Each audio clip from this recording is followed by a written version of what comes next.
Alam niya, meron akong ginagawang books at talagang isinisingit yan sa aking time, no? Kapag wala na akong ginagawa, especially sa umaga, no, ay kahit paano ginagawa ko yung books na yun, no? Almost siguro nasa 70% na. You know, kapag na-complete na yan, saka ko yan ipiprint, no, para gawin siyang tama, yung hard copy.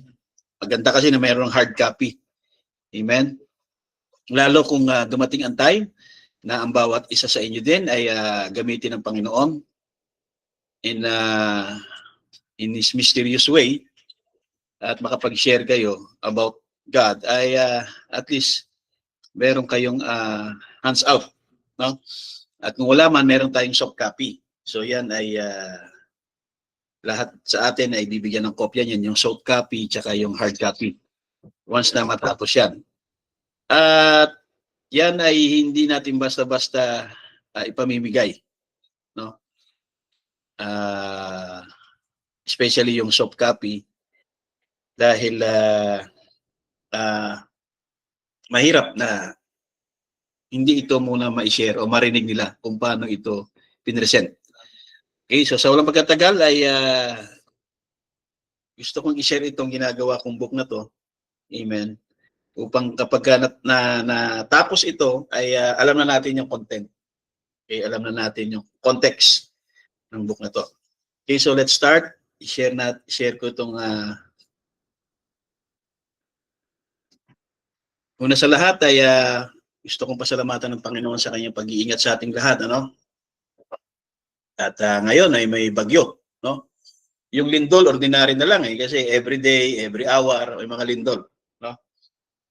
At gaya nga nung na-share ni Brother Juan na ang gobyerno, ang mga tao ay meron silang fear about the big one. Amen.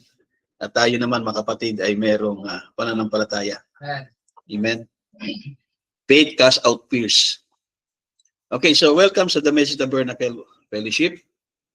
At ito yung table of content na ginawa ko.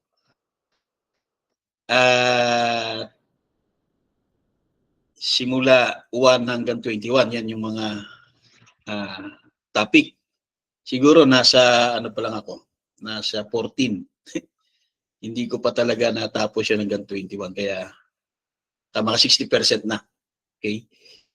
Kaya pag-uusapan muna natin siguro simula 1 hanggang 11 or hanggang 13 kung kakayanin pa ng oras. Kaya siguro ay senyasan ako na kapag quarter to 12 ay senyas na para ma-stop na kasi mahirap pag hindi napansin. Baka magtuloy-tuloy. Hindi mapansin, alauna na. Okay? So, let's start. Una muna ay yung number 1 na what is God?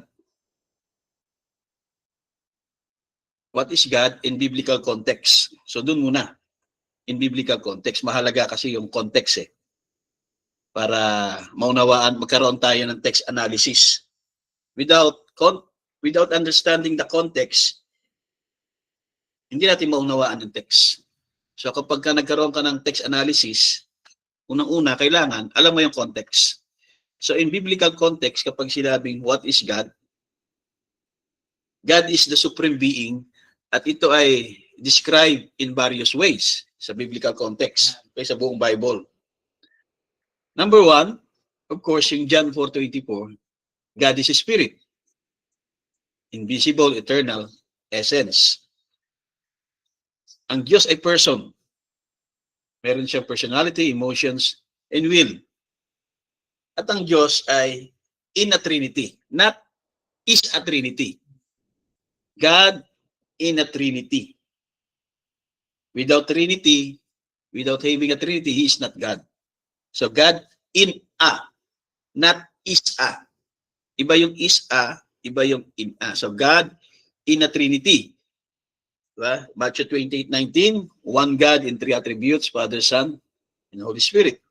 Number 2, Unawaan natin, ano ba ang Diyos? Sovereign. Ibig sabihin ng sovereign, ruler over all creation. And number 5, eternal reality, always existing beyond time and space. In essence, God is the ultimate reality, creator, and sustainer of life. So God is creator, Genesis 1:1. Eternal, always existed, no beginning or end. All power, omnipotent, able to do anything. Nandiyan yung mga scripture. All-knowing means omniscience, knows everything. Everywhere present, omnipresent, always with us. Holy, perfectly pure and righteous.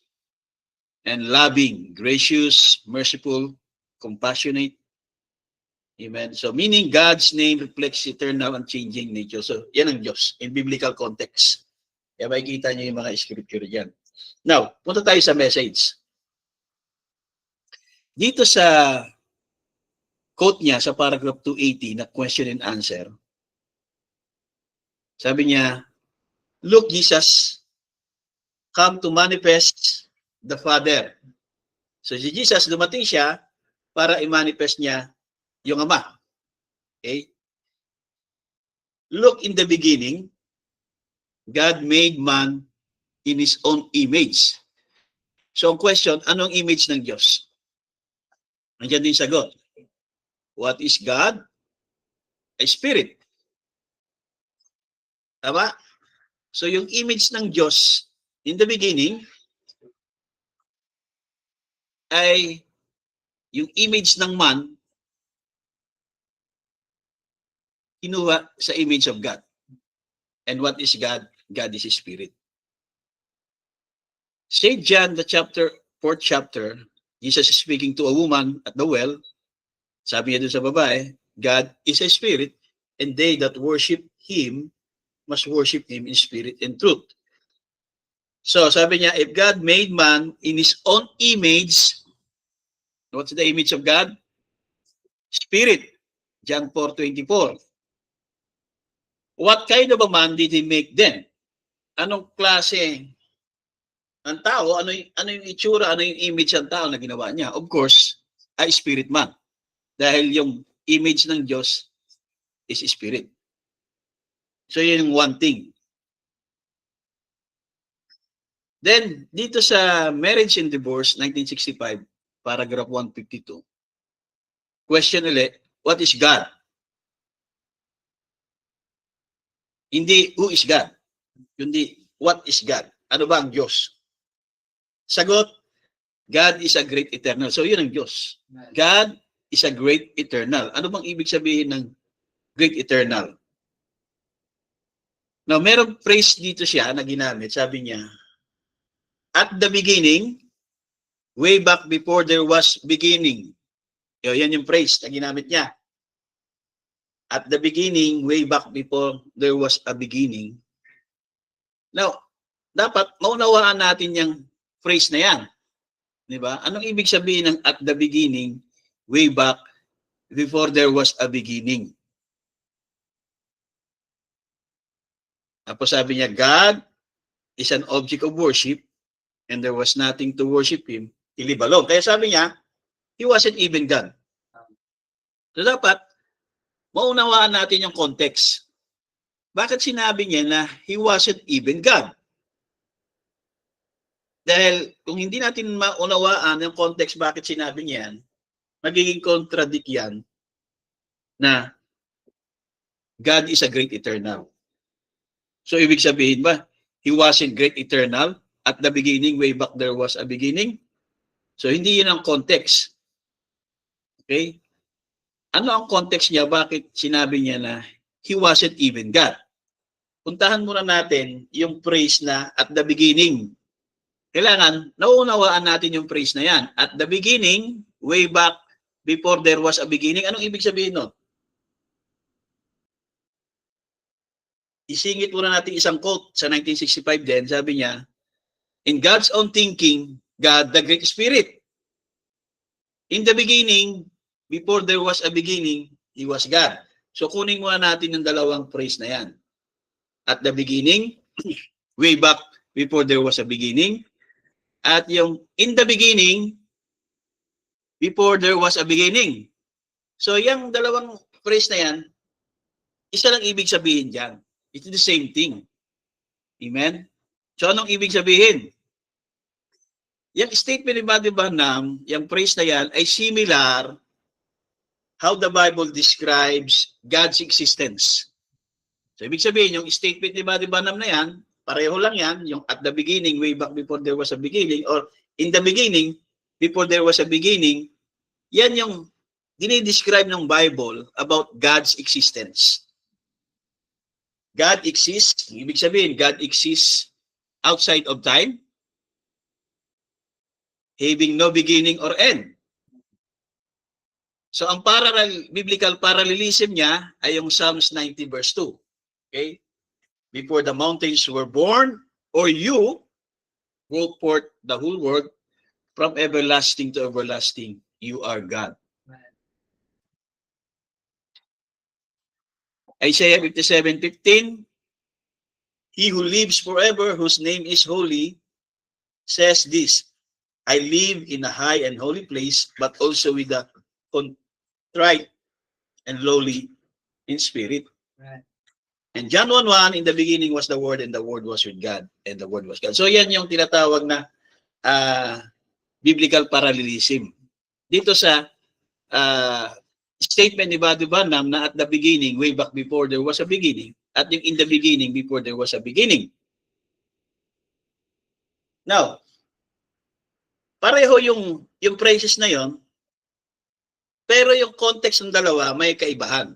Kasi dito sa message na Marriage and Divorce, sinabi niya dyan na he wasn't even God. Kaya yung isa dating nating kasama, no, na umaatin noon, yung nagiging song leader, yung isang brother, no, hindi ko na mention yung name, naging song leader natin every Sunday morning, ay hindi niya maunawaan to eh. Yung statement ng prophet, he wasn't even God. Hindi siya Diyos. In the beginning, way back there was a beginning. He wasn't even God, pero God is a great eternal. So kapag hindi mo nakuha yung context, magkakaroon ito ng contradiction. Tinawag niya na God is a great eternal, pero at the beginning, way back there was a beginning, he wasn't even God. Diba? Magiging ano to, tinatawag na circular logic. Amen? Tama, pero mali. Dahil paano na God is a great eternal, tapos he wasn't even God. Kapag hindi mo nakuha yung ibig niya sabihin o yung context, ay magiging circular logic to. Sabihin, mali. O wrong logic. Mali yung logic mo. May isang quote naman, eto, sa kanan, yung the God of this evil age, sabi niya, in the beginning, before there was a beginning, he was God. So, pag kinumpara mo dalawang to, bakit magkaiba yung kanyang sinasabi? Pareho naman na God is a great eternal, God the great spirit. Pareho. Pero dito sa Marriage and Divorce, he wasn't even God. Dito naman, sa the God of this evil age, he was God. Saan ba talaga? At hindi pwede na merong dual thoughts na contrary. Diba? So kung titingnan mo logically, it seems na parang contrary yung dalawang quotes o dalawang statement. Diba? Diba? Now, diba? Yung he wasn't even God, tapos dito he was God. So ano ba talaga? He was God o he wasn't even God? Kaya mahalaga mga kapatid yung tinatawag na text analysis. Kapag hindi isang ordinaryong pagbabasa lang na dahil marunong ka lang magbasa ng English at kahit pa nakapag-graduate ka ng tapos, nakapag-graduate ka ng mataas na degree o college graduate dahil marunong ka magbasa ng English, ay gano'n na lang. Di ba? So kailangan pa rin ito mga kapatid ng pagtuturo. Kailangan mo pa rin ng guide para maunawaan yan. At isa dyan mga kapatid ay yung text analysis. Okay? Now, dito kasi, kaya sinabi niya na he wasn't even God, ang context kasi yung English word. Sa English word kasi, ang ibig sabihin ng God ay ano? Object of worship. So, in the beginning, way back there, before there was a beginning, hindi siya pa object of worship kasi wala pang creation eh. Wala pa mag-worship even angels eh. Ang first creation ng Diyos, angels. Di ba? So, yun ang ibig sabihin niya pagdating sa English word, he wasn't even God. Kasi ang ibig sabihin ng God in English definition, object of worship. Since siya ay he live alone, wala siyang kasama, so walang worshiper. Yun ang ibig sabihin ng he wasn't even God. Dito naman sa kabilang statement niya ay he was God. Okay? Bakit tinawag niyang he was God? Okay. In Hebrew naman kasi ang tinatawag na original text, original letters ay Elohim. 'Di ba? Yung God ay translation na 'yon sa King James. Kaya nga sinabi na he was God, ibig sabihin he was lobat na. Naglobat na. Okay? He was God, he was Elohim. Sa kabila, hindi sinabi na he wasn't even Elohim. You cannot apply that. 'Di ba? Kaya iba yung word na English word na God sa tinatawag na Hebrew word na Elohim. Magkaiba yan. Yan ang tinatawag na text analysis. Para maunawaan mo yung context, mahalaga na meron kang text analysis. Amen. Kung walang ganon, pati ikaw maguguluhan ka bilang tagapagturo, tagapangaral. Okay? Kaya mahirap pasukin yung teaching ministry kung wala ka ring tamang paraan o methods kung paano i-analyze ang mga text. Amen? So dito sa kaliwa, mga kapatid na quotation na he wasn't even God, hindi ibig sabihin na he wasn't even Elohim. Yung sinabi dito sa kanan na he was God dahil sa Hebrew ay Elohim. Okay? At alam natin anong ibig sabihin ng Elohim in Hebrew? Pag tinranslate mo yan sa English, the self-existing one. So hindi niya sinasabi dito sa kaliwa na he wasn't even self-existing one. Hindi niya sinasabi. Kundi ang context niya sa English word. At dito naman sa kanan ay in Hebrew word. Okay? So naunawaan nyo? Okay, so ganyan ang tinatawag na text analysis. Mahalaga yan sa pag-aaral, sa pagbabasa. Kailangan i-analyze mo muna. Lalo kung merong parang conflict. Kasi he wasn't even God. Dito naman, he was God. Ano ba talaga? So kailangan mo ng text analysis. Amen. At pag sinabing text analysis, aalamin mo yung konteksto para magkaroon ka ng tamang unawa doon sa text na binasa mo. The same din sa mga quotation na binabasa natin ngayon. So dito naman sa God in His own interpreter. Okay? Nandito, makita nyo, itong format ng ating libro na to na ginagawa ay ang style niya ay parang comics format na meron kang makikitang picture, tapos meron kang makikita na mga words, di ba? Katulad niyan, parang comics format yan eh.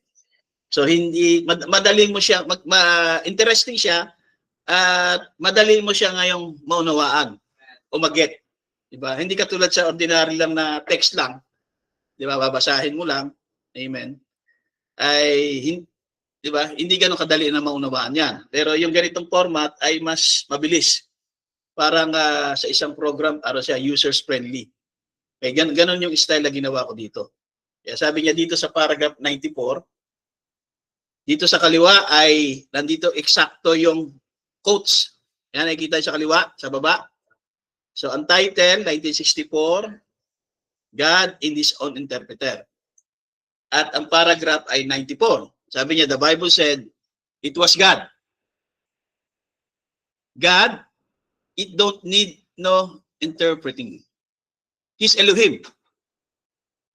That's what Abraham called him. Yun daw yung tawag ni Abraham sa Diyos. Elohim. At any Bible readers knows that. Mga Bible scholar. Amen. Elohim, the all-sufficient one. He was the first, the last, the beginning, the end.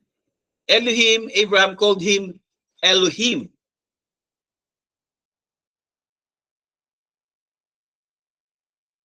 God, in capital letters,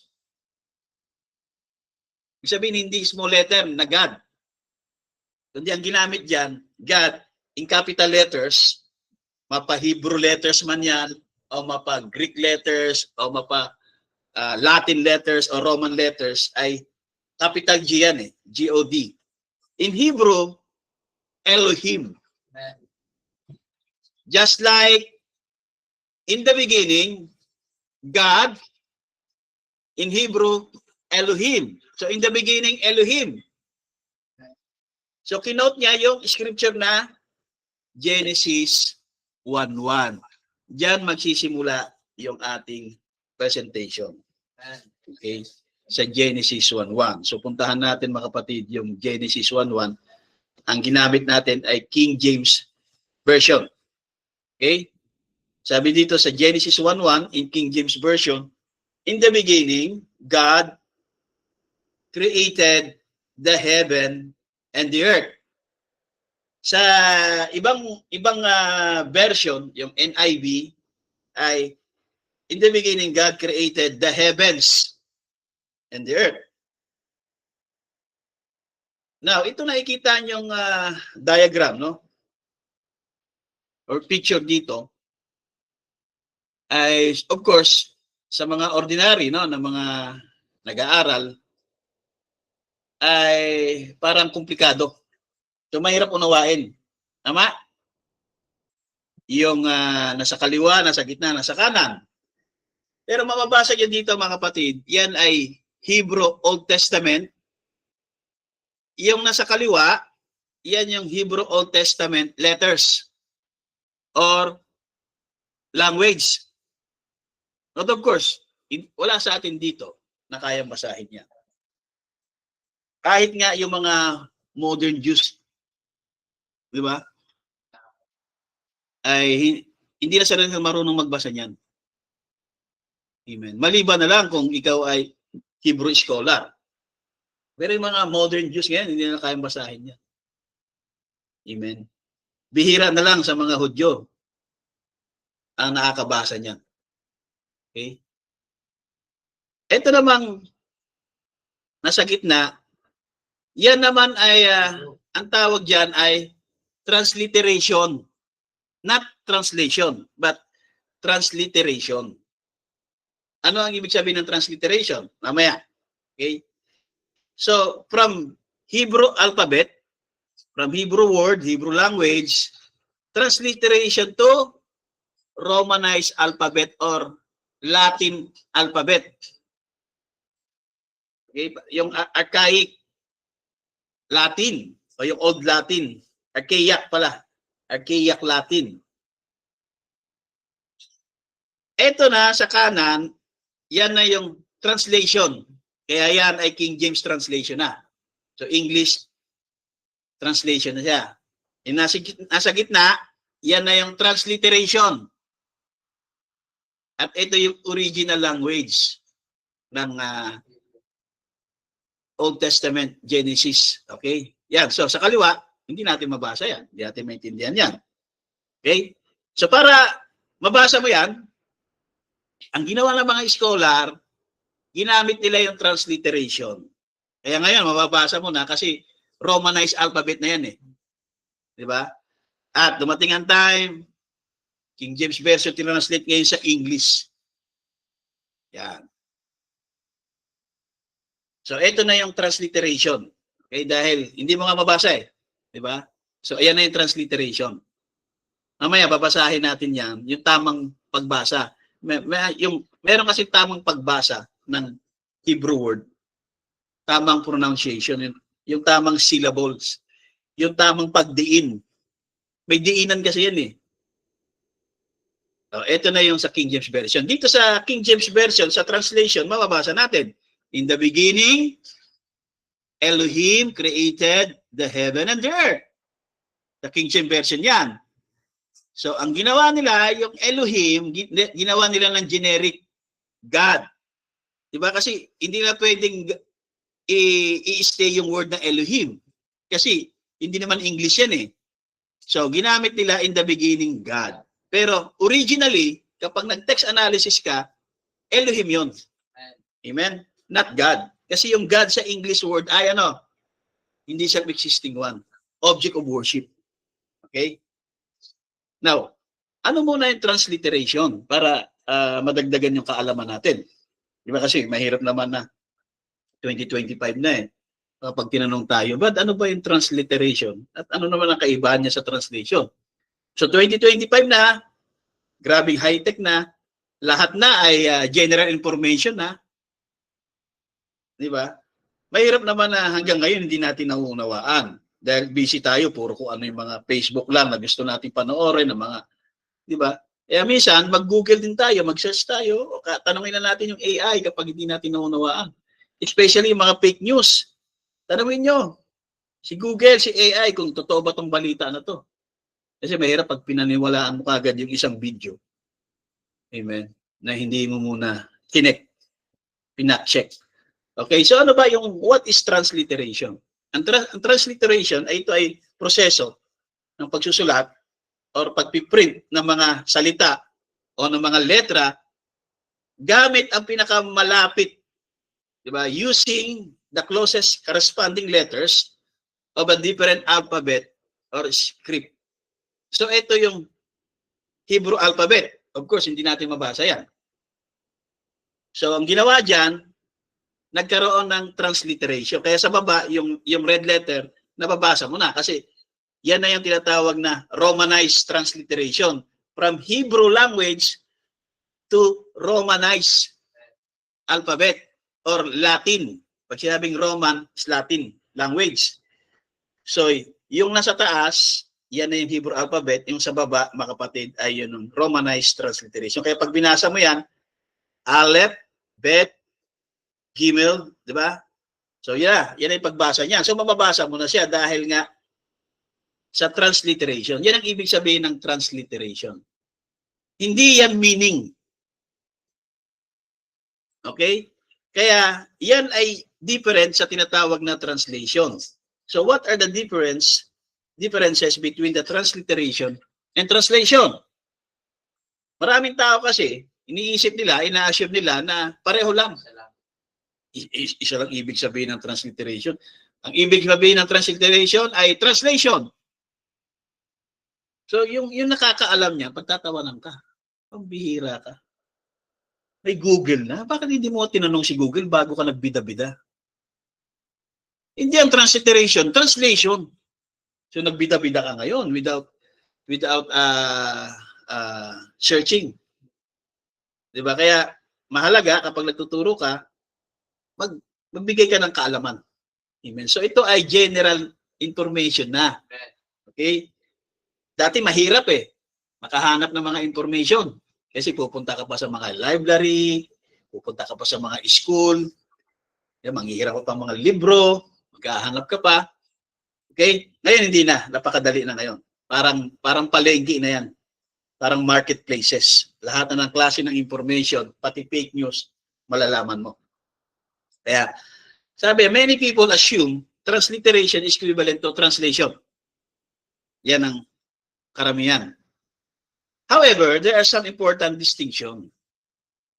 Translation muna, ang translation allows words in one language to be understood by those who speak another language. Translation of a foreign word involves the interpreting its meaning. Yun ang ibig sabihin ng translation. From one language, i-interpret siya ang ibig sabihin niya sa isang another language. So interpreting its meaning to another language, yan ang ibig sabihin ng translation. Ang transliteration naman makes a language a little more accessible to people who are unfamiliar with the language alphabet.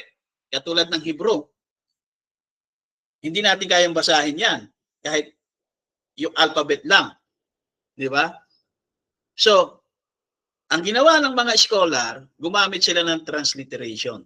So, ang transliteration, nakapokus yan on pronunciation kesa sa kahulugan. Kapag gusto mo malaman ng kahulugan, sa translation ka.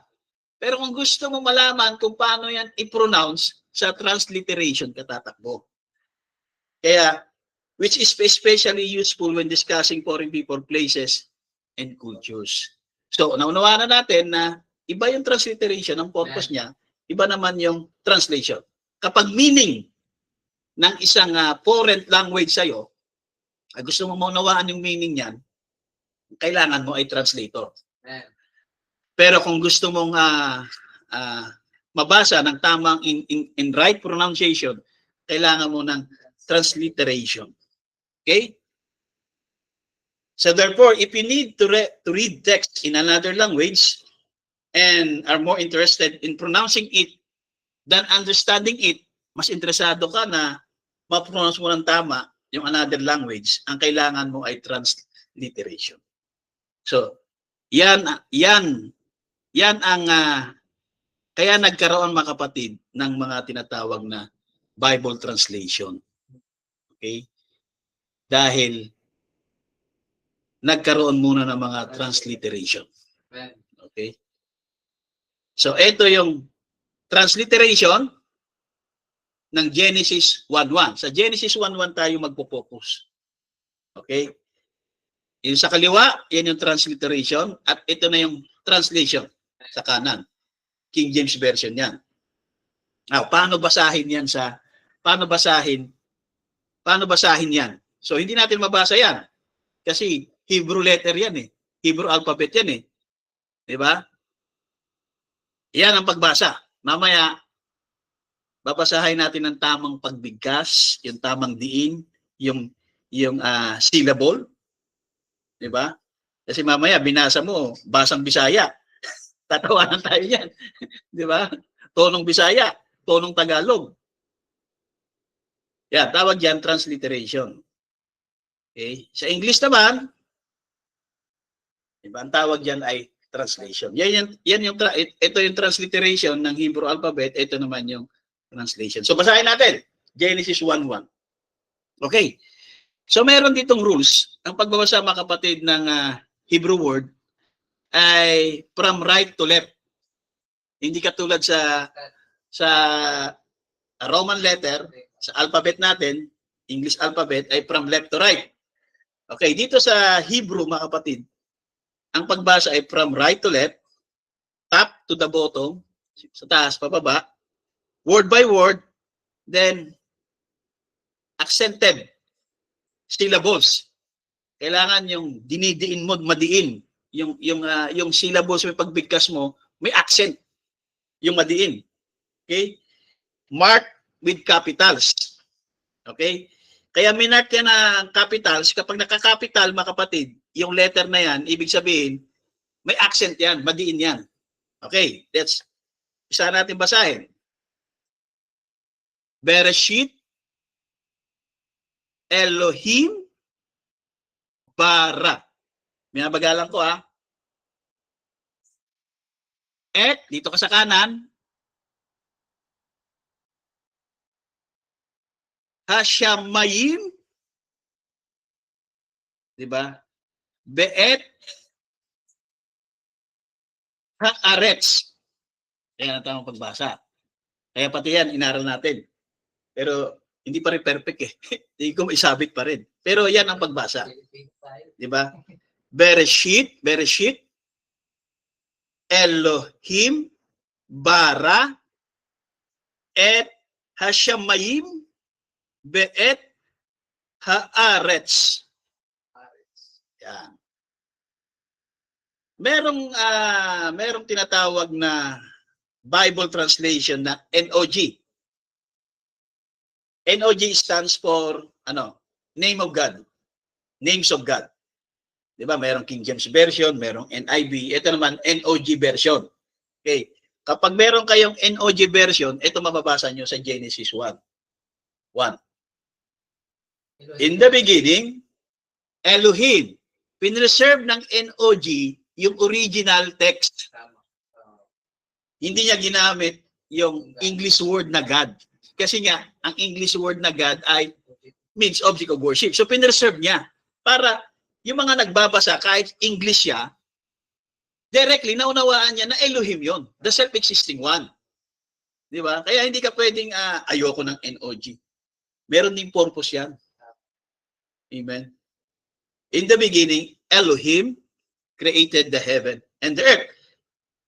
Dinerive niya pa rin niya sa King James Version. Kasi sa NIV, created the heavens. May S and earth. Pero sa King James, walang S eh. Diba? Kaya hindi masama na marami kang mga Bible version. Now, kung sa message tayo pupunta, anong paliwanag ng prophet? Kaya, yung mga preacher na sinabi ng prophet, huwag nyo agad basta paniwalaan yun. Hanggat hindi niya binabasa yung quotation. Kasi napakadali lang, sinabi ng prophet. Mamaya chismis lang eh. Mamaya narinig niya lang, sinabi ng prophet. Nung siya na nag-preach, sinabi ng prophet. Narinig ko. Sinabi ng prophet. Hanggang mamaya, hindi na yun eksakto na sinabi ng prophet. Kaya mahalaga na meron talagang resibo. Okay? Kaya sabi niya sa this day, this scripture is fulfilled, paragraph 205, ibig sabihin, quote yan, quote.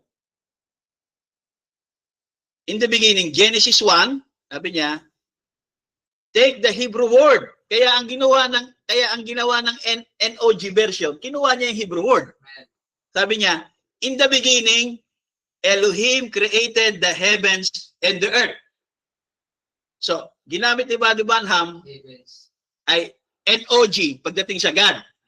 Tapos hindi niya ginamit yung King James Version. Kasi sa King James Version, heaven lang. Walang S. Sa NIV ay heavens. Tama? NIV ba yun? Or basta. Alam ko NIV or yung isang version pa. Okay? So ang tawag dyan mga kapatid, kahit hindi tayo nag-aral ng Bible school, hindi mo kailangan mag-Bible school para malaman to. Magbasa ka lang. Di ba? Kahit wala kang library, wala kang mga books. Di ba? Kaysa puro tayo Facebook lang, manood tayo ng mga corruption. Di ba? Sayang lang oras natin. Wala ka na magagawa sa corruption sa Pilipinas. Sabi ng isang TV personality, no? Ang Pilipino, ang culture nila, corruption. Kailangan mo tanggapin na yun na yung culture natin. Corruption. Di ba? At huwag nating isipin sa politics lang ang corruption. Maging sa mga churches, may corruption. Ang pinakamatinding corruption, yung corruption ng ng word ng mga turo. Amen. At papaniwala ka dahil magaling magpaliwanag, magaling mag-preach eh. Pero corrupted. Diba? Hindi lang corruption ng moral decay ng tao. Diba? Katulad ng mga moral decay ng human at maging yung mga kalalakihan. Diba? Yung homosexuality. Mas matindi yung corruption pagdating sa salita ng Diyos. Pag kinurap mo yan ng paliwanag, yan ang matinding corruption. Okay? So that's why, ang tawag dyan, mga kapatid, biblical textual analysis. Ang ibig sabihin, yung text, i-examine mo, di ba, yung content, para ma-identify mo yung original text, kung ano yung sinabi sa original text. So in the beginning, God, i-textual analysis mo siya sa tinatawag na biblical manuscripture, yung original text, Elohim. Kaya, biblical textual analysis, iba, diba? Kaya sabi niya, in the beginning, Elohim, hindi niya ginamit yung God. Kasi pag sa God, he wasn't God. Diba? He wasn't God. He live alone eh. So ang tawag dyan mga kapatid, hindi lang matanggap ito ng mga karamihan na end time, sabihin nila ay, ano yan theology. Hindi naman tayo ng theologian eh. Hindi ako nag-Bible school. Hindi nga ako nakakuha ng BSA eh. Hindi ako nag-bachelor. Di ba? Hindi tayo umabot hanggang second year college lang ako. Di ba? Kaya ako, bobo talaga ako sa tinatawag ng mga pagdating lalo sa English. Sa math, yan ako, naamin ko, bobo ako dyan. Amen. Kaya pag tinatawag ako na tanga, adi okay lang. Kasi totoo naman na hindi ko naintindihan eh. Amen? Kaya ang tawag dyan mga kapatid, para hindi tayo maging TANGA, ang tawag dyan mga kapatid ay Biblical Textual Analysis. Ibig sabihin, yung textual, examine biblical manuscripture, pumunta siya doon sa original manuscripture, at ang original text doon sa God ay Elohim, hindi G-O-D na God. Okay? Kaya kinote niya, in the beginning, Elohim created the heavens and the earth. Hindi niya pa ginamit yung King James Version dyan. Kasi heavens eh. Okay? So ang tawag dyan mga kapatid ay text analysis. Dito naman sa question and answer, sabi niya, for ako, siya mismo, si Brother Branham, also have here the Greek, both Greek and Hebrew, in the original lexicon. Sino dito merong ganyan? Of course, sa mga pastor talaga yan. Sa mga nagtuturo, sa mga Bible teacher, sa mga scholar, meron. Pero si Brother Branham, hindi siya scholar, pero meron siya niyan. Di ba? Yan yung Hebrew and Greek lexicons. Meron siya niyan. Sabi niya, for also I have here the Greek, Hebrew, in the original lexicon. Para sa ano? Para revelation? Hindi naman. For information of the words. Kaya si Brother Branham, meron siya niyan, gumagamit siya diyan para magkaroon siya ng malawak na information of the words. Para hindi siya maging TANGA. Mahirap na habang buhay tayo, TANGA tayo. Ano ba ang transliteration? Translation yan. Ha? Transliteration? Translation? So, okay ba tayo habang buhay? Ganon tayo? Mali ang unawa. Pag sinabing transliteration, translation pala yun. So, kaya si Brother Branham, nagbabasa siya yan, meron siya yan, para ano? For information of the words. Kasi nagtuturo siya eh. Hindi pwede yung nagtuturo ka, yung narinig mo lang, hindi tuturo mo. Ang tawag doon, chismis. Narinig ko, sinabi ni Pastor eh. Nung ikaw na ang mag-share ngayon, kung ano na narinig mo, yun ituturo mo. Hindi ka magbabasa, hindi ka rin magkakaroon ng malalim na pag-aaral. Hindi ka magkakaroon ng depth analysis. Amen? So, ang propeta pala, meron yan. Now, bigyan ko kayo ng example. Yung scripture na ano, John 14:12, lagi nyo nababasa sa message, laging kinukot yan. Siguro, pagka sinerch niya, nasa thousands. Yang John 14:12. Tayo dito, kung ilan yan. Yung, verily I say to you, he that believeth in me, the works that I do, shall be do also. And greater works than this shall he do, because I go unto my Father. Anong ibig sabihin ng greater works doon? Sa original. Diba? Kasi English translation na yan, greater works eh. So pag sinabing greater works, anong unawa mo? Mas higit. Tama? Mas higit. Talo ka. Talo si Jesus. Kasi mas greater sa atin eh. Mas higit. Pero the next analysis niya yan. Kaya sabi niya sa 51, greater. In the King James translation, ayan yung King James translation, sabi niya, ang ginamit nila greater. Pero sabi niya, pero sa Greek is more. Dahil hindi mo pwede na mas higitan pa ang Panginoong Hesukristo. You couldn't do greater. He done as far as stop the nature. Pinatigil niya yung nature. Bumuhay ng patay. There could be nothing greater than.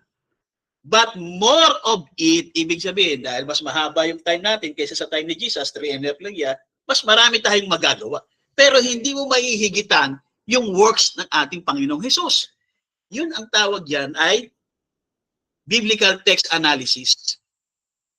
Kaya tumatakbo siya uli sa Greek, sa original text, para maunawaan niya ng tama ano yung tamang context. Okay? Ito naman yung 1 Timothy 3:16. Dito. Hindi natin maunawaan exactly kung ano yung context na ito eh. Okay? 1 Timothy 3:16. Basta binabasa lang natin. Ako, kinakabisado ko lang yan eh. Yung libro ko noon, susulatan ko yan. Pag Godhead, number 1 yan. 1 Timothy 3:16. Ngayon dito, sa Shalom message, kinote niya yung scripture na 1 Timothy 3:16. Sabi niya, without controversy, ibig sabihin, without argument, great is the mystery of godliness, for God was manifested or made known. Ibig sabihin ng manifested or made known in the flesh. Okay? Sabi niya, and you could never understand God as He moved through a pillar of fire. Tama? Hindi nila maunawaan ng Diyos kasi nasa core ng pillar of fire ang Diyos eh. Okay? Pero tayo, sabi niya, we understood Him when He became one of us. When He became a man. So ang Diyos, He became a man. Okay? Dito sa unveiling of God, nilinaw niya yung 1 Timothy 3:16 ulit. Without controversy, sabihin, without argument, great is the mystery of godliness, for God, ano yung God dyan? Elohim. Hindi object of worship. Kinuha niya yung tinatawag na original text. For Elohim. Capital G-O-D in the Bible. Sabi niya, it refers back anybody, it refers to, in original, yung Greek ang tinutukoy niya, Elohim, in the beginning Elohim. Balik uli sa Genesis 1:1. Di ba? In-apply niya yan sa 1 Timothy 3:16. Kung sa Genesis 1:1, Elohim, pagdating sa New Testament, kahit ang New Testament ay written in ano? Written in Greek. Di ba? Ang Old Testament written in ano? Hebrew. Okay? Ang New Testament, Greek and Aramaic. Di ba? Ngayon, in-apply niya ngayon mga kapatid, yung Hebrew word doon sa 1 Timothy 3:16. Kasi yung God doon ay Elohim. Kaya sabi niya, and Elohim, without controversy, great is the mystery of Elohim. For Elohim was made flesh. So Elohim, nag-made flesh siya. Amen? And we handled Him. Sino yun? Si Jesus. Elohim veiled in human flesh. Si Elohim, nagtalokbong siya sa human flesh. Sino yung human flesh na yung tinutukoy niya? Anong pangalan? Jesus Christ. Amen. Jesus Christ in flesh. Or the great Jehovah that covered all space, time, and everywhere. Amen. Then, in the beginning, Elohim, and Elohim was made flesh, dwelt among us. John 1:14. Elohim. Sa the unveiling of God, ano yung ginamit niyang scripture dyan? Ano? Colossians 2:9. God, all the fullness of the Godhead bodily, yung bodily, yung Godhead, na kanino? Was in this person, Jesus Christ. So si Elohim, the Godhead bodily, or the great Jehovah that covered all space, time, and everywhere, ay ano, nagdwell. Kanino? In this person, Jesus Christ. So all the fullness of the Godhead ay nagdwell sa flesh. Or nagmanifest sa flesh. Kaya, He was God and God alone. One God. Not a third person, a second person, or first person, but the person. God veiled in human flesh. Yan yung one God. Yung one God nag-veiled in human flesh. Hindi yung human flesh and one God. Hindi siya yung one God. Hindi siya yung Elohim. Ang Elohim ay ano? God is a spirit. Diba? So yung God is a spirit, nag-veil in human flesh. So yung one God ay nag-veil in human flesh. Kaya yung mismong one God nag-dwell or nag-veil sa human flesh. Sino ba yung human flesh? This person, Jesus Christ. Kaya yun ang ibig sabihin ng Colossians 2:9. For in Him veiled or dwelleth all the fullness of the Godhead, all the fullness of Elohim, veiled in human flesh. Yan yung ibig sabihin ng Colossians 2:9. Para dito naman sa message na 1960, adoption. Let me, before we go further, balik tayo. Genesis 1:26. So ang scripture ay Genesis 1:26.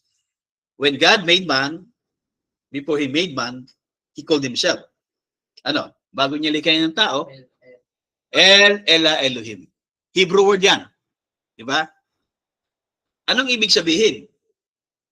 The self-existing one. All by Himself, nothing existed before Him. He was all the existence there ever was, the self-existing one. All sufficient, all power, almighty, self-existing one. Now, maaaring tanungin niyo ako, yung almighty ba at saka mighty ba ay pareho? Well, almost the same. Not exactly the same. Diba? Yung almighty tsaka mighty, almost the same but not exactly the same. Ibig sabihin, mayroon siyang slight difference. Pag sinabing Almighty God or Mighty God. Okay. Sa message na why, who Abraham recognized to be God, Almighty, sino yun? The great Elohim, the self-esteem. Yun yung pagka-recognize ni Abraham sa Diyos. Kaya tinawag niya na El Elohim. At may revelation si Abraham doon. Alam niya, yan yung self-existing one. Amen? Na nagmanifest in a body of flesh na kung saan nagmukbang. Kasi ang dami kinain yan eh. Cow's scalp, butter, milk, cornbread. Diba? Tawag sa atin dito, mukbang eh. Pero mo, ang dami niyang kinain. Dahil si Elohim, nagmanifest siya sa flesh. Ibig sabihin, nag-create siya ng katawan out the dust of the earth. Diba? Yung mga basa yung 16 elements of the earth. Diba? Yung major 16 elements of the earth. Kinreate niya yun. Ginather niya yun. Then, nung nag-gather na niya, nag-dwell siya.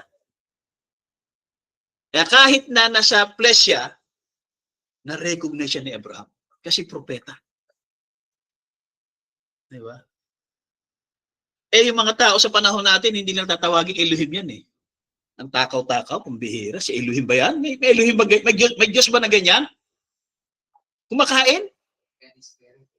Diba? May Diyos ba na may dugo at buto? Walang buto at walang dugo ang Diyos. Hindi mare-recognize yan sa panahon natin. Pero si Abraham na-recognize niya. And then vanished right in the sight of Abraham. So, nawala siya.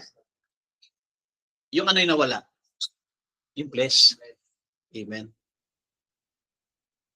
Then sa message na be not afraid, it is, Abraham said it was God.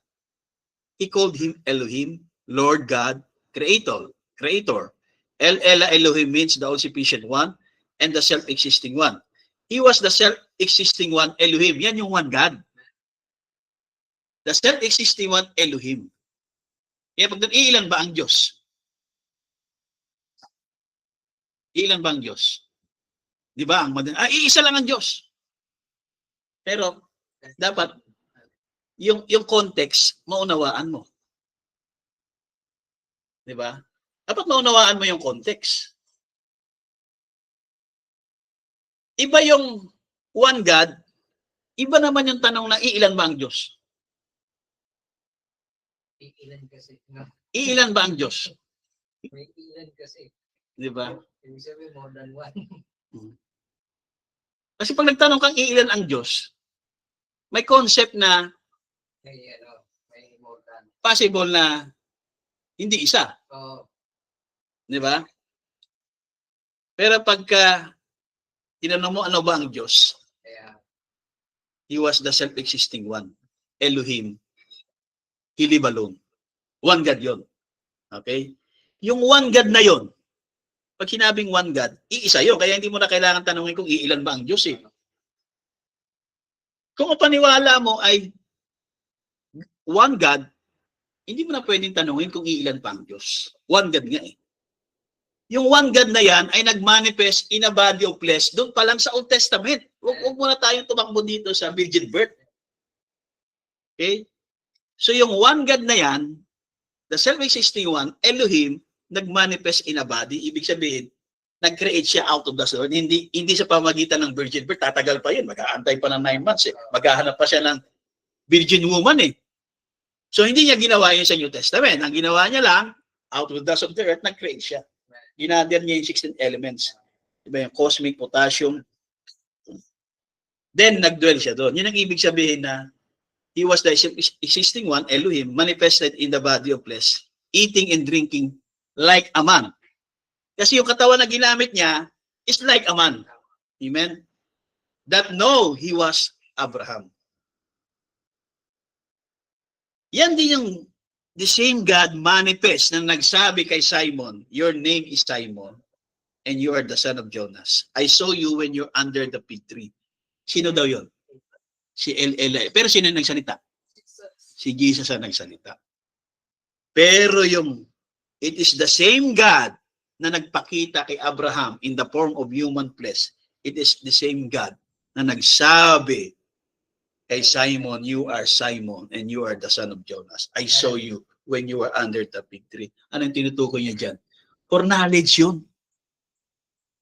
Nakita na ng Diyos yan. Amen? Si Elohim yun. Pero yung nagsasalita at yung katawan, sino? Si Jesus. Okay. Punta naman tayo sa message ni Brother Banham na Who is God. Sino nakabasa na itong Who is God? Sino nagbasa? O, di ba? Kaya mahirap eh. Kapag hindi tayo nagbabasa, tapos, message believer ako. Message believer ako. Sino nakabasa na nito? Biro mo, message believer. Kahit man lang isang saglit lang, hindi man lang nabasa ito. Pero nakiklaim tayo na message believer. How much more kung pastor ka? Pastor ako sa message, pero hindi mo binasa ito. Hindi mo ng textual reading, hindi mo ni linear reading ito para maunawaan mo yung message ni Brother Banham na Who is God. Hindi, may quote ako niyan. Quotationist ang tawag doon, pag puro quote lang. Kaya mahalaga ang pastor, binabasa niya yung mga tape na yan, na isinalin ngayon sa letter form. Amen? Sa Who is God, 1950. Yan, sa Cleveland, Ohio. Sabi niya sa paragraph 13. Now, ano oras na? Okay, so 11 pa lang. Pagka 11:30, i-stop ako. Okay? Let's look who is God is. Ito nang kanina. Ano kanina yung topic? What is God? At nakita natin, ano ang Diyos. Dito naman, who God is. Okay? Who God is. Let's let's just take back and find out just a minute who God is. Let's look back. Bumalik tayo saan? At the beginning of time. Yan yung before beginning. Yan yung precious niya kanina. Okay? This is a little picture I want to draw. Sabihin, imaginary, so you can get some conception kung sino itong being na to na sa ating kalagitnaan ngayong gabi. Paragraph 14. Now let's take back 100 billion years ago. Balik tayo 100 billion years ago. Kaya may konting katotohanan yung science pagdating sa universe. 'Di ba? Yung creation. 'Di ba? Yung ano 'yon? Yung Big Bang theory. Okay, na ang sa kanila ay 14 billion years. 'Di ba? Tama ba 14 billion years sa science? Dito sa kay Buddy Branham, 100 billion years ago. And then back 100 billion years ago before that, and just keep on going back. But let's think of before there was anything there, was God. Wala pa, pero nandiyan ang Diyos. He was in the beginning. At the beginning, before beginning, yan ang ibig sabihin niya na He was in the beginning. Hindi niya sinasabi Genesis 1:1. Hindi niya sinasabi John 1:1 kaagad. Okay? Yung bago niya i-born yung son. Okay? So let's see him. Tingnan natin siya para ma-picture natin siya out there. Let's say yan yung there in the space. So let's say yan yon.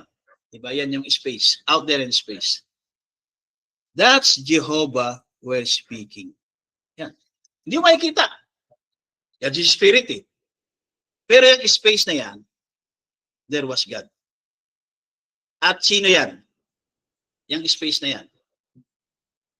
There was God. That's Jehovah. Out there in space. He covered all space. Then sa 15, sunod-sunod yan mga kapatid ha. Paragraph 14, then paragraph 15.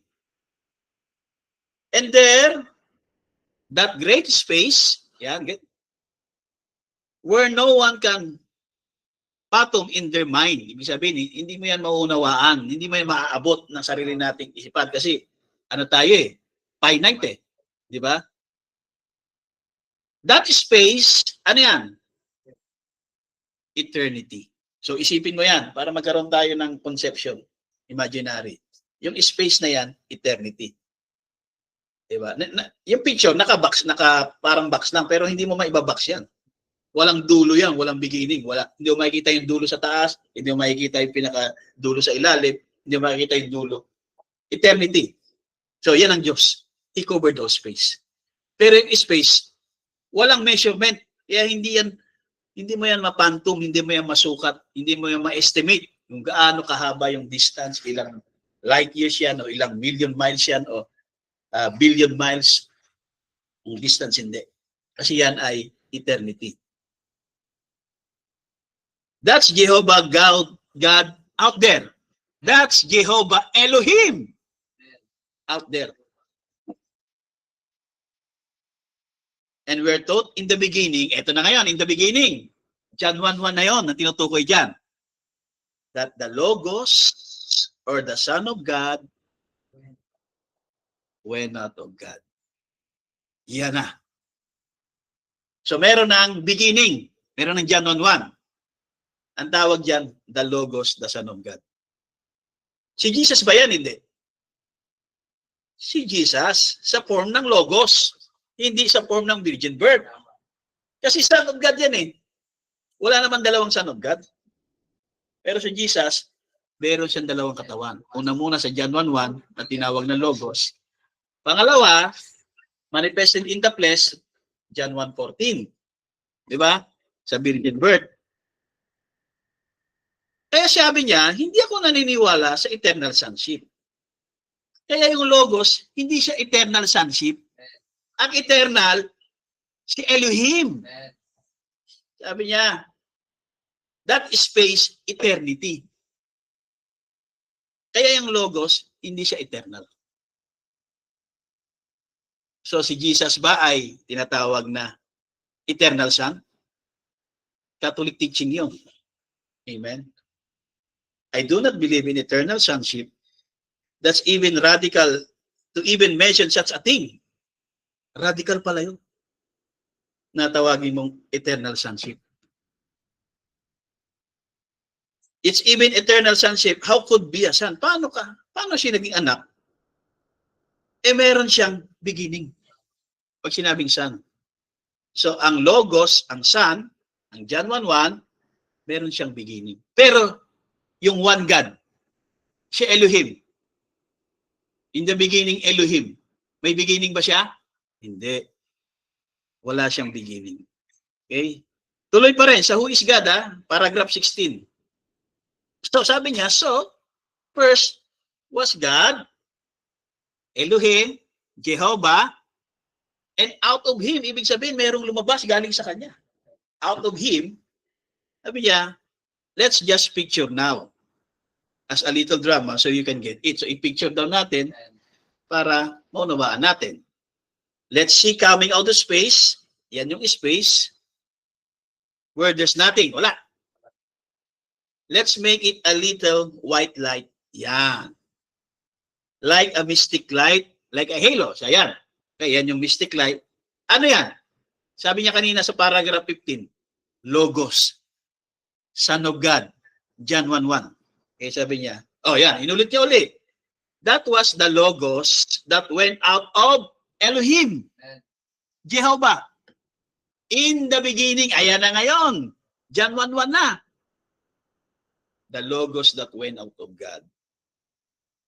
Tinawag na the Son of God that came out of the bosom of the Father. Ano nga yung bosom of the Father? Eternity. Galing sa eternity. Eternity was God. Diba? Yan yung bosom of the Father. Yan. And that was, in the beginning was the Word. Doon mo na ilalagay yung John 1:1. Nung meron ng out of Him. Out of Him. Ayan na. The Logos went of God. Doon na ngayon yung John 1:1. Doon ang timing ng John 1:1. Di ba? So, ibig sabihin, merong time na before John 1:1.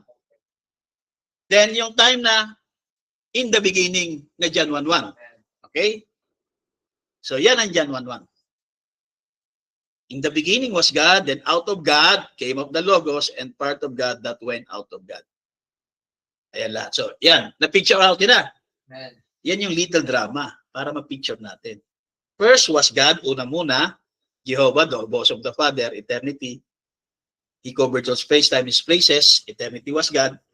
Then, out of Him, a part of God, the went of God, tinawag na John 1:1. Now, merong another Bible version. Yung Yohanan version. Sino dito may Yohanan version? Wala.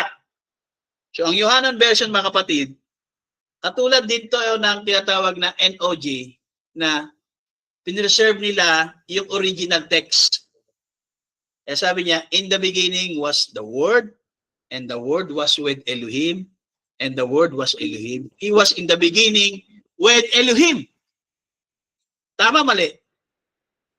Tama yan. Sabi niya, first was God, Jehovah. Paragraph 17 na tayo. Let's notice this. I have to make this before going back into it. Just like a little picture drama, here for you a moment in order to get one point to you. Kaya meron siyang tinatawag na little drama, little picture, para makuha agad natin yung pinupunto niya. Kung ano yung, kung sino, kung ano yung nasa kalagitnaan natin. Sabi niya, in there, this is just like, parang katulad daw ng isang bata na naglalaro doon sa pintuan ng ama. Yung Logos, just like a child, playing before the door of eternity. At sabi ng prophet, I can see him out there. Nakita niya, yung Logos, yung Son, yung part of God na parang isang bata na naglalaro doon sa pintuan ng ama, At narinig niya, sabi niya, nakita niya, sabi niya, he speak, nagsalita. Sino yung nagsalita? Son. Yung Logos. Sabi niya, sabi ng Logos, let there be light. So yung Genesis 1:3 pala, ang nagsasalita, sino? Yung Logos. And there was nothing. Yan. He spake and said, let there be light. Nung sinabi niya, let there be light, and there was nothing, then, but there was something happened. Merong nangyari. Anong nangyari? Nung sinabi niyang, let there be light. An atom turned there and began to whirl around this way. So, nag-exist yung atom.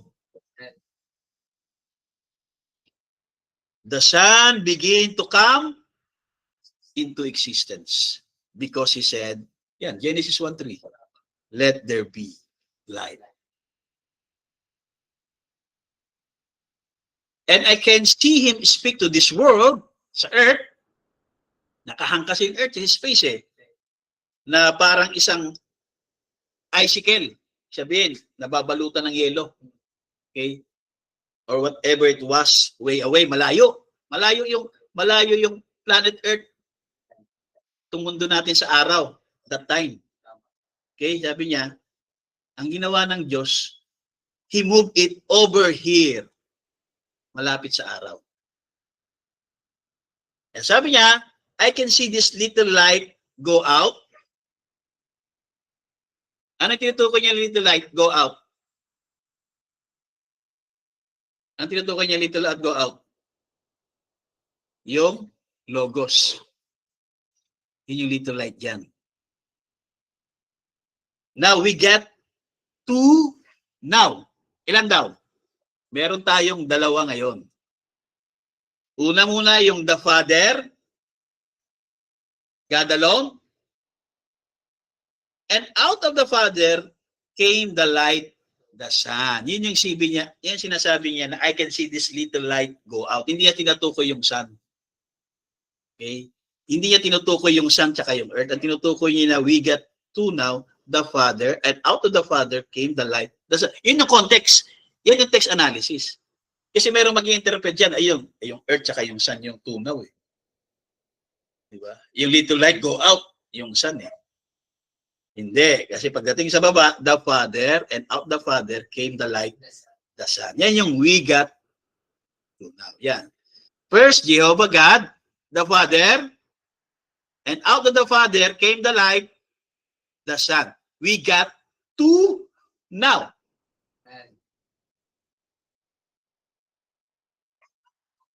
Sa message ng mga ina-question and answer, malapit na. 1953. Balik tayo, 100 million years before there was ever was a stars or moon, anything in the world. Now, there was a time, merong isang panahon, na kung saan there was nothing here. Wala. Ano lang meron? It was just all forever and eternity. Yan. Sa ganyan, yan yung sinasabing in the beginning or at the beginning, before beginning. Just all forever and eternity. Yan yung phrase na yon. Diba? It was just all ever. Wala pang John 1:1, wala pang Son na nag-came out of the Father o sa bosom ng Father. Yan pa lang. Just all forever and eternity. He was there in the beginning. Yun tinutukoy niya, he was there doon sa just all forever and eternity. Before Genesis 1:1, before John 1:1. Okay? Eternity was God. Diba? So, yun ang Diyos. Eternity was Elohim. Or God was eternity. Eternity was God. Diba? Elohim was eternity. Paragraph 25, 26. And now, let's go out there on the edge of this banister. So, ito ulit parang drama uli. Let's say, para kang nandoon sa gilid ng balkonahe na nanonood ka. Para kang nakikiosyoso. Balkonahe yung bahay mo, tapos misilip ka ngayon kung ano yung nangyayari. Ganun yung pagtitipon ni Brother Branham. Let's go out here. Diba? Punta tayo, labas tayo. Dito tayo sa gilid ng balkonahe. On the edge of this banister. And look over. Silipin natin, tingnan natin. At makita natin yung mga bagay na nangyari. So, pupunta tayo doon, sabi niya. Yan. Isilip tayo sa balkonahe. No man has seen the Father at any time. Walang nakakita. Kanino? Sino yon? Si Elohim. At any time. Bakit? Of course, kasi nga, God is a spirit. No man can see God in the bodily form. Walang katawan. Pero meron siyang image. Ano yung image niya? Spirit. Kaya yung ginawa niya na tao ay spirit man. Pero dito, no man can see Elohim in the bodily form. Because God is spirit. God is not in a body form.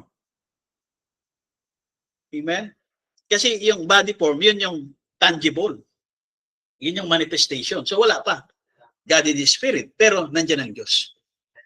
Kaya kung wala tayong supernatural eyes, hindi natin makikita ang Diyos. Hindi natin makikita yung Son. So kailangan natin ng supernatural looking. Sabi niya, kung meron tayo nun, nandito tayo sa edge of this banister and look over, see these things happen. So anong nangyari? God is a spirit, is not in a body form. Because no man has seen the Father at any time. But the only begotten of the Father had declared him.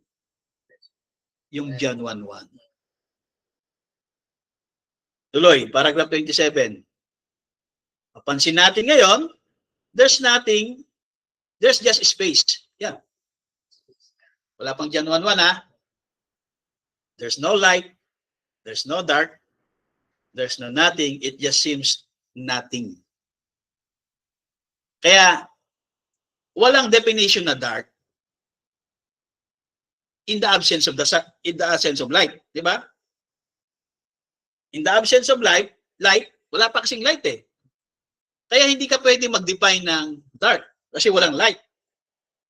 Di ba? Pero dahil may light na, madidefine mo na kung ano yung dark kasi meron ng light. Okay? But in there is a great supernatural being, Jehovah God. Nakikita niyo ba? Hindi niyo makita dyan. Kasi God is spirit eh. Wala pa siyang body form. At yung great supernatural being, Jehovah God, Elohim, He covered all space, all places, at all times. Yan. Eternity. Great supernatural being, Jehovah God, Elohim, who covered all space of all places at all time. He was from everlasting. He is the beginning of the creation. That's God. Siya yung beginning ng creation. Can see nothing, can hear nothing, not a move on atom. Wala pa. Diba? Kailan nagkaroon ng atom? Nung nagsalita yung logos. Let there be light. Pero before John 1:1, hindi pa lumalabas yung logos out of the bosom of the Father. Can see nothing, can hear nothing, not a move on an atom, in the air, not nothing. Nothing pa. Diba? Not no air. No air pa. No nothing. But yet, God was there. Pero, kaya no one can see God. No one can see Elohim. No one can see the Father at any time. Pero, that was God. At sino yung God na yan? The Father. Hindi sinabing Jesus. Hindi sinabing Father, Son, Holy Ghost. Wala pa. Before beginning, before John 1:1, Father na. Kasi eternal eh. Ang Father ay eternal. Ang Son ay ano? May beginning. Pero ang beginning ng creation, mga kapatid, sa Ama. Kaya, nung inilabas niya na yung anak out of the womb of Father, yun na yung beginning of the creation ng Diyos. So, ang beginning of the creation ng Diyos, yung Ama. Kasi siya yung nagluwal eh. Amen? Hindi niluwal ng anak yung sarili niya. Kundi iniluwal siya ng Ama. Okay? Eh sabi niya, sa kalagayan na yan, great supernatural being, Jehovah God, Elohim, who covered all space of all places at all times, that's God, the Father. So ilan ang Diyos? One God. Di ba? One God. Yan yung one God. Nagmanifest siya ngayon, nagmanifest sa flesh ngayon. Hindi mo pwedeng sabihin, dalawa na. Di ba? Ang one God nagmanifest sa flesh. Di ba? Nagdwell siya. Kaya si Jesus, hindi siya second person. Ang Holy Ghost, hindi siya third person. But one person. Sino yung tinutukoy na one person? Yung one God. Jehovah God who covered all space of all places of all times. Eh, pag tinanong ka na ilan ba ang Diyos, ang sasabihin mo, I believe the God of Abraham. Sino yun? Si Elohim. At yung Elohim na yun, yun yung one God. Eh si Jesus, manifestation of God, Son of God. John 1:1. Part of God that came of God. Then, sa virgin birth. Di ba? And paragraph 28 sa question answer pa rin. Yan pa rin. Now notice, malapit na. Then after a while, I begin to see a little secret light to begin to form. Numento nyo ulit, yung like a little halo or something you can only see. Yan. Kung wala kang spiritual eyes, hindi natin makita yan. Eh, kasi may computer na ngayon, kaya nakita na natin. Di ba? Gumagalaw pa eh. Ikot-ikot pa eh. Pero pag wala kang spiritual understanding, hindi mo magagawa to. Tingin nyo, kung walang spiritual understanding, may do-drawing ba natin yan? May pa-PowerPoint ba natin to kung wala tayong spiritual understanding? Yun ang ibig sabihin ng spiritual eyes.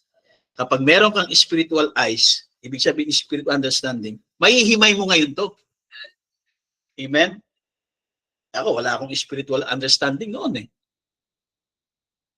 Pero ang propeta meron. Ang kailangan lang basahin mo lang ng basahin mag-pray. Kaya sabi niya, we're standing a great big banister. Uli.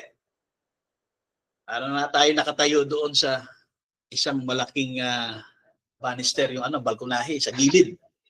Nanonood tayo kung anong ginagawa ng Diyos.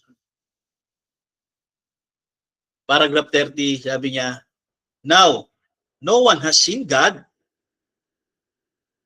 And now, the next thing we begin to see by eyes of supernatural looking. Ano yung susunod na makikita natin? Wala nakakita sa Ama. Wala makakita, God is Spirit. Pero, yung susunod na bagay na makikita natin sa pamamagitan ng supernatural looking ay makakita tayo ng little light forming out there sa eternity. Yung pintuan ng Ama, yung eternity. Ano daw yan? Tinawag yan ng mga Bible scholars o readers na logos. Diyan galing yung word na logic. The anointed, or the anointing. Yan. As I was going to say, the part of God begin to develop into something para para mga tao could have some type of idea, para magkaroon tayo ng idea.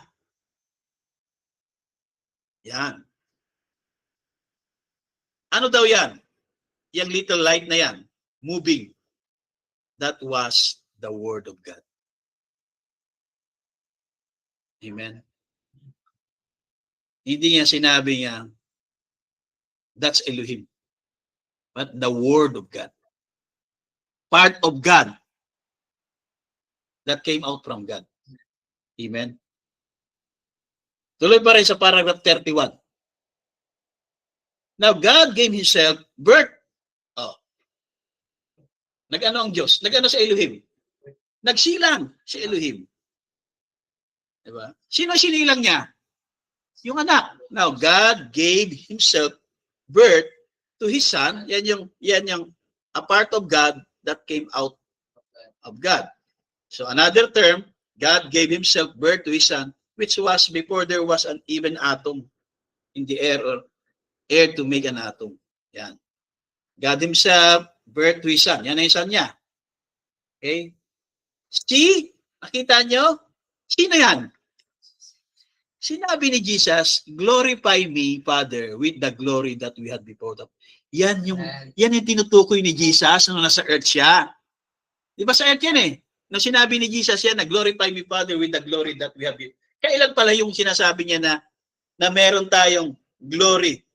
Diyan sa Genesis 1:1. Yan yung tinutukoy ni Jesus na we had before the foundation of the world. Yan yung glory na yan. Amen. Way back in yonder sa John 1:1. Doon sa eternity.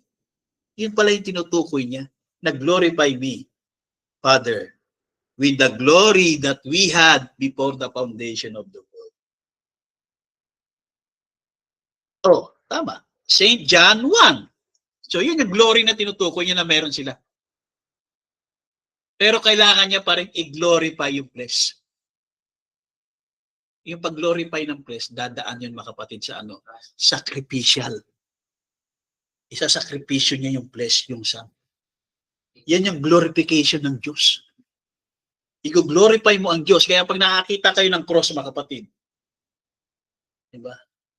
Yan yung glorification ng Diyos. Kaya may preaching si Brother Branham na the unveiling of God. Yung Calvary tinutukoy niya. Yung pinako, yung Son. The unveiling of God. The real mercy seat.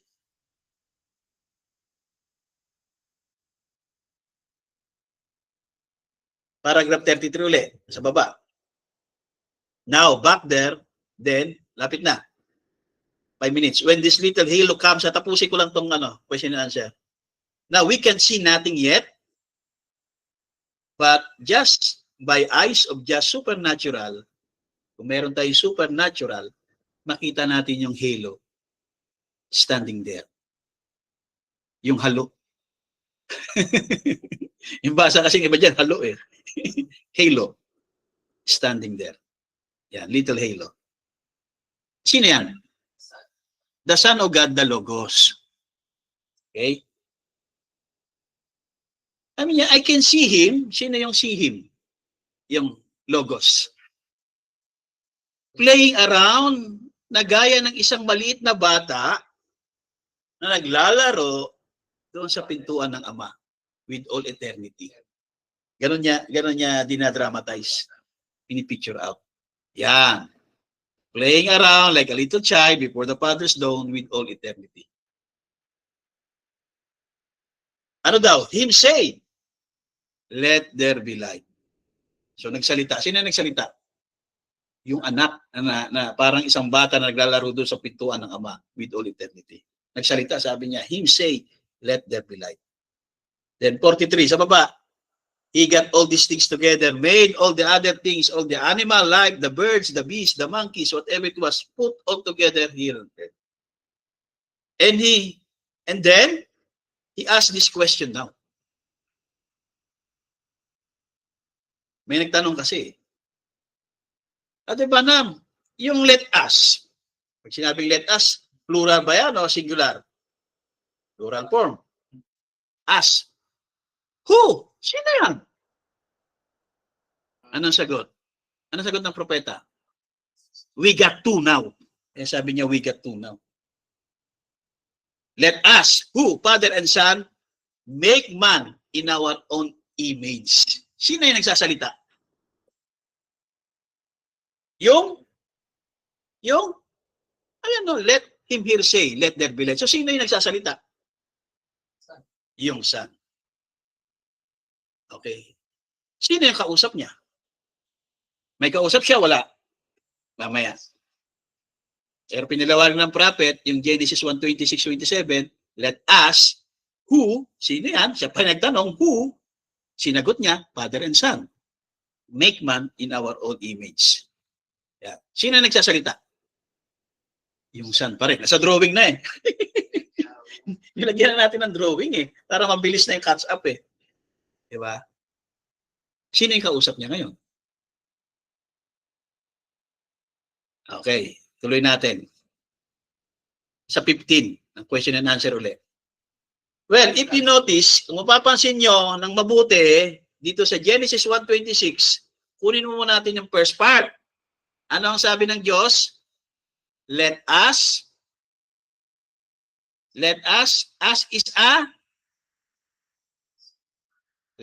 make man in our own image. Of course, we realize he's talking to someone. Sabi nung ilang mga churches dito, lalo doon sa Pampanga, ang kausap bride. Wala namang maipakita, walang mabasa na bride. Diba? Bakit nila pinipilit na bride? Kasi hindi nga naiintindihan yung one God. Kasi pag Father and Son, two God ang tingin nila. Father and Son, two God. Ha? Kaya si Jesus din, yung Ama. Si Jesus ang anak, si Jesus ang Ama kasi yun ang one God. Ang tawag doon, oneness understanding. Eh marami ditong end-time churches, oneness understanding. Ginagawa nilang Diyos na gaya ng isa. God is like your finger is one. Sabi ni Brother Ma'am, that is wrong.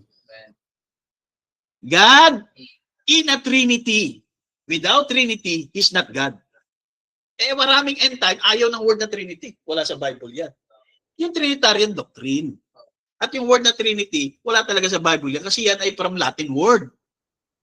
Di ba? Hindi pwedeng gamitin ng King James Version yung Trinity. Pwede ba gamitin? Hindi masisira sila. Pambira. English tapos gumamit ka ng Trinity. So paano pa naging King James English Version yan? Wala ka talagang mababasa. Katulad ng rapture. Naniniwala ka sa rapture.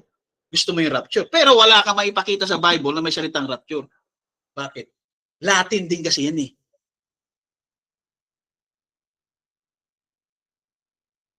So sabi niya, our, plural ulit.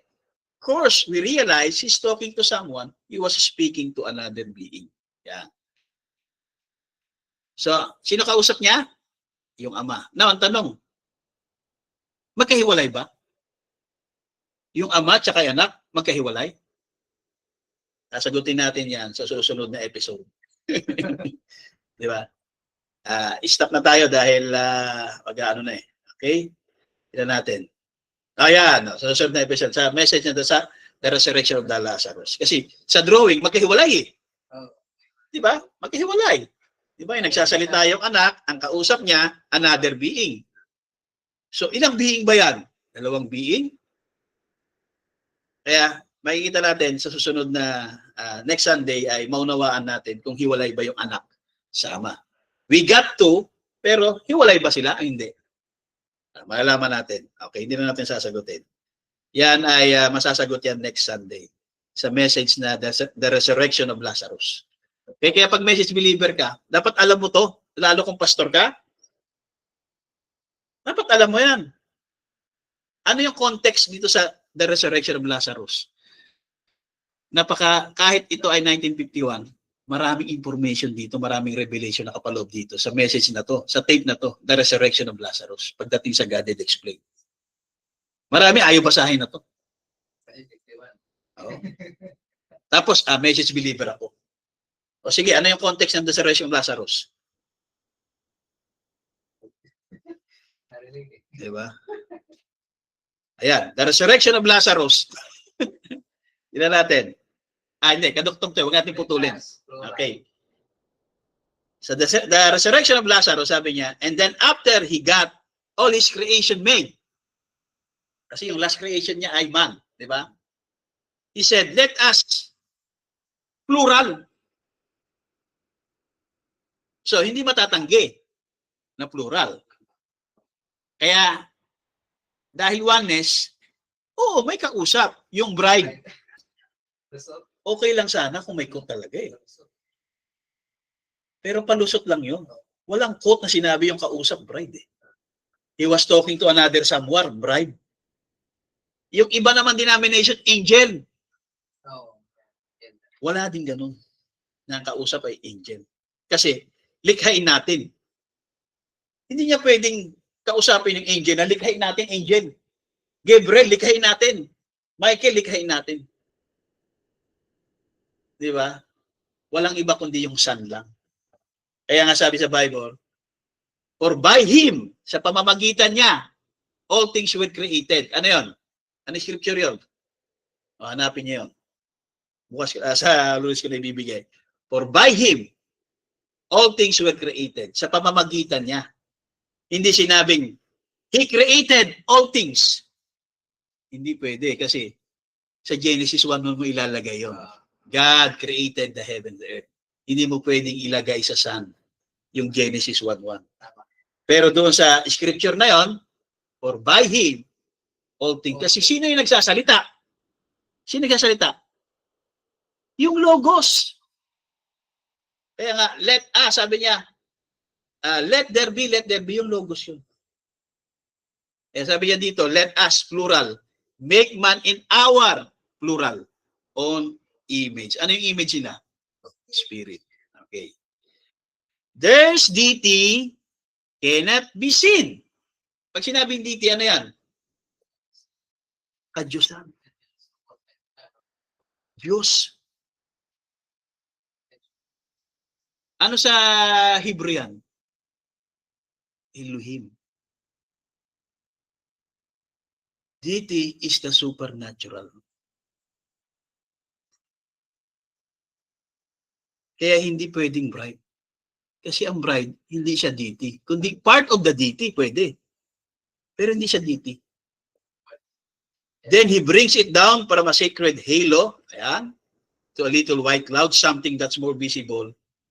That's man. Kaya spirit man eh. Okay? Then, show us the Father, natapusin ko lang, now he said, let us, plural, make man, plural, in our own image. What was he? Ano siya? There is a supernatural being. There's the one that could not be seen. Tapos sabi niya, now, in his great universe, dito, papasok na tayo sa another subject. Ito yung the Trinity of God is. Okay. Tama tayo. Okay. So I hope naunawaan natin yung Genesis 1:26. Plural yun. May kausap yun. Okay. Hindi bride, hindi anghel. At lalong hindi niya kausap yung sarili niya. Kasi dati yung turo na-adapt ko noon, kausap niya yung sarili niya. Likhain natin. Diba? Ganun yung unawa ko noon. Nung early, Diba? Kasi hindi ko pwedeng may kausap siya eh. Lalabas, dalawa eh. Ang piniperceive ko, iisa lang. So dapat kausap niya yung sarili niya lang. Hindi ako naniniwala kausap niya anghel. Hindi ako naniniwala kausap niya bride. Naniniwala ako kausap niya sarili niya. Sabi ng isang kausap ko, di parang sira ulo pala ang Diyos kinakausap. Oo. Nag-oo pa ako. Bakit ikaw? Hindi mo ba kinakausap ang sarili mo? Hindi pa ngayon. Pero pag nabaliw ka, kausapin mo yung sarili mo. Lulusot pa rin ako. Diba? So, I hope tayo ay naligayahan, no? Dahil nagkaroon tayo ng clear understanding, no? Kahit na part 1 pa lang. Brother Johnny, kasi si Brother Johnny, first time nila marinig to eh.